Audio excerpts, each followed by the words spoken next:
जितने जैन शासन के जितने मंदिर दिखेंगे, इन सारे मंदिर हमारे आपके पूर्वजों ने बनाए। जब वे बना रहे थे तब उन्होंने ये नहीं सोचा और इतना बड़ा मंदिर बना रहे, कौन आएगा पूजा करने, आएगा कोई पूजा करने, अभी तो बनाओ। बना करके छोड़ करके चले गए, वे चले गए। आज हमको जब उन्हीं की बनाई गई प्रतिमाएं निकलती हैं तो जहाजपुर के मुनि सुब्रतनाथ भगवान की जय हो। कौन था वो राहगीर जो मुनि सुब्रतनाथ भगवान को बना करके चला गया? काल ने उस प्रतिमा को जमीन के अंदर कबलित कर दिया, फिर कवल निकला, फिर उनकी जय जयकार हो गई कि नहीं? होती है। आप भी राहगीर हैं इस दुनिया में। जितनी संपत्ति पुण्य की है आपके पास, उस पुण्य की संपत्ति से दूसरों के लिए भी एक बाल्टी पानी भरिएगा। सिर्फ खुद पी करके चले गए तो पिछले आने वाली जो जनरेशन है वो मर जाएगी।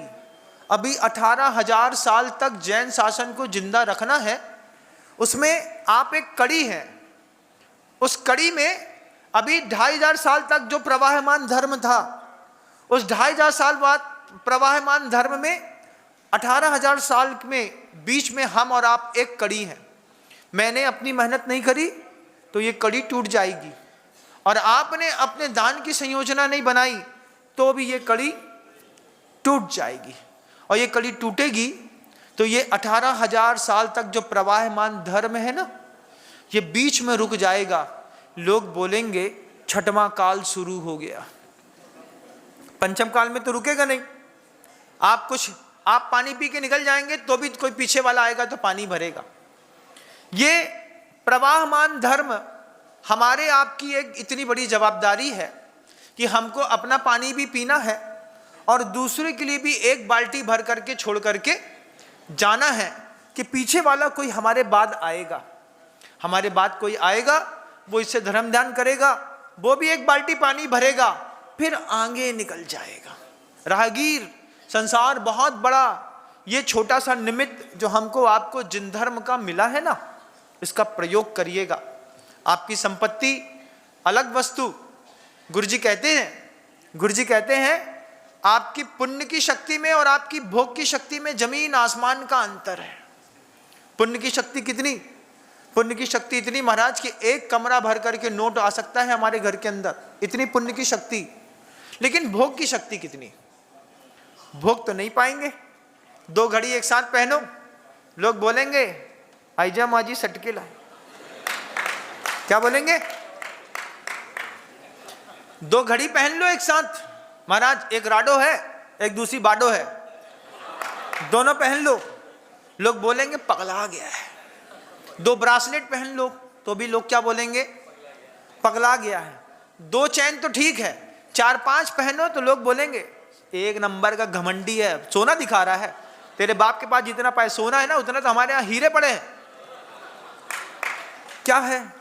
आप ज्यादा शो ऑफ भी नहीं कर सकते हैं, ज्यादा महंगी चीज पहन लो। अभी एक सज्जन थे, उनके हाथ में 2 अंगूठी थी, हमने हीरे की। हमने कहा क्या रे महाराज, ये सब गाड़ी में छोड़ के जाते हैं, जब साहब से मिलते हैं ना तो ये वाला चश्मा सोने का उतार देते हैं, लोहे वाला पहन लेते हैं। नहीं तो साहब ऐसे हैं हमारे कि बोले लोहे का चश्मा ही दे दो जैन साहब, इसी में सौदा पक्का। बड़ी दिक्कत है संसार में। इस संसार की दिक्कत में गुरुजी कहते थे तुम्हारी पुण्य की शक्ति और तुम्हारी भोग की शक्ति में बहुत बड़ा गैप है। पुण्य की शक्ति आसमान है, भोग की शक्ति इतनी सी बची। 70 साल का व्यक्ति जो अपनी पेंशन का पैसा बचा करके नाती को दे रहा है, वो वास्तव में नाती को नहीं दे रहा है, वो अपने नरक जाने की तैयारी कर रहा है। तुम्हारी भोग की शक्ति है नहीं, पैसा तुम्हारे पास आ रहा है, तुम्हें मंदिर नहीं दिखता, नाती दिखता है। नाती भी तुम्हारा पैसा लेगा, बढ़िया बेहतरीन छांट मारेगा। अरे क्या हुआ? अरे कुछ नहीं यार, 40,000 से उतर गए। कैसे उतरे? मुझे बताओ, कोई भी व्यापारी अपने कमाए पैसे से जुआ खेल करके कभी हारा हो तो? अच्छे व्यापारियों ने कभी जुआ खेला नहीं, और जितने भी लोगों ने जुआ खेला अपने बाप के पैसे से खेला। हराम का धन हराम में चला गया। तुम्हारे पिता ने 2 नंबर में कमाया होगा, तुमने उसको 2 नंबर में शॉर्ट आउट करके फिनिश कर दिया। अब हम धर्मात्मा है महाराज, अब क्या करते हैं, अब 1 किलो जीरा बेचते हैं, 20 रुपए बचाते हैं, उसी में घर चलाते हैं। ये क्या है?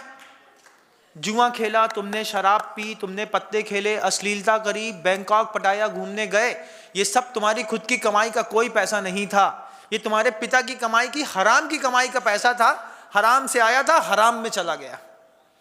अब धर्म का पैसा आया है, धर्म में जाएगा कि नहीं आप तय करिएगा।